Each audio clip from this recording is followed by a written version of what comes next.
Hello বন্ধুরা, top জ্ঞান চ্যানেলে আপনাদের স্বাগতম। আপনারা অনেকেই ইতিমধ্যে ভোটার কার্ডের হিয়ারিং দিয়ে ফেলেছেন বা দেওয়ার প্রস্তুতি নিচ্ছেন, কিন্তু হিয়ারিং সেন্টারে ডকুমেন্ট জমা দেওয়ার পর এখন আপনাদের মনে প্রশ্ন, এরপর কি হবে? কার্ডটি কবে হাতে পাবেন? বা আবেদনটি রিজেক্ট হয়ে গেল কি না বুঝবেন কিভাবে?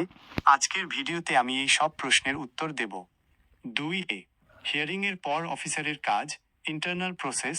হিয়ারিং সেন্টারে আপনি যখন ডকুমেন্ট দিয়ে আসেন, তখন সংশ্লিষ্ট অফিসার আপনার দেওয়া তথ্যগুলো অনলাইনে ভেরিফাই করেন। তিনি যদি সন্তুষ্ট হন, তবে আপনার আবেদনটি অ্যাকসেপ্টেড, গৃহীত হিসেবে মার্ক করে দেন।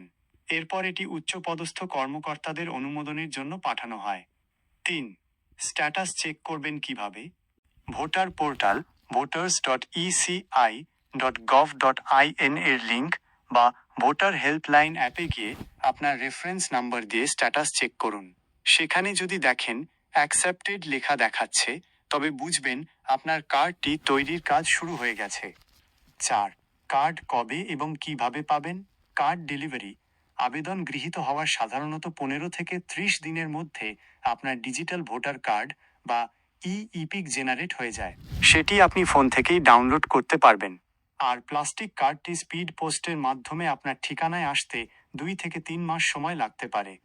5 যদি আবেদন বাতিল হয়, অ্যাকশন ফর রিজেকশন। যদি স্ট্যাটাসে রিজেক্টেড দেখায়, তবে ঘাবড়াবেন না। ঠিক কী কারণে বাতিল হয়েছে তা জানুন এবং প্রয়োজনে পরের বার সঠিক তথ্য দিয়ে আবার আবেদন করুন।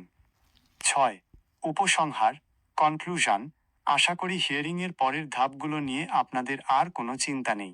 ভিডিওটি তথ্যপূর্ণ মনে হলে আমাদের এই ভিডিওটা ভালো লাগলে অবশ্যই একটা লাইক করে দেবেন। আর কোনো রকম অসুবিধা হলে অবশ্যই কমেন্ট বক্সে জানাতে ভুলবেন না।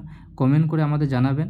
আর আমাদের সাথে জুড়ে থাকার জন্য আমাদের চ্যানেলটাকে সাবস্ক্রাইব করে নেবেন এই ধরনের ভিডিও পাওয়ার জন্য, এবং আমাদের এই ভিডিওটা শেয়ার করে দেবেন যাদের কাছে এই কার্যকর বলে মনে হবে তাদের দিকে। ধন্যবাদ।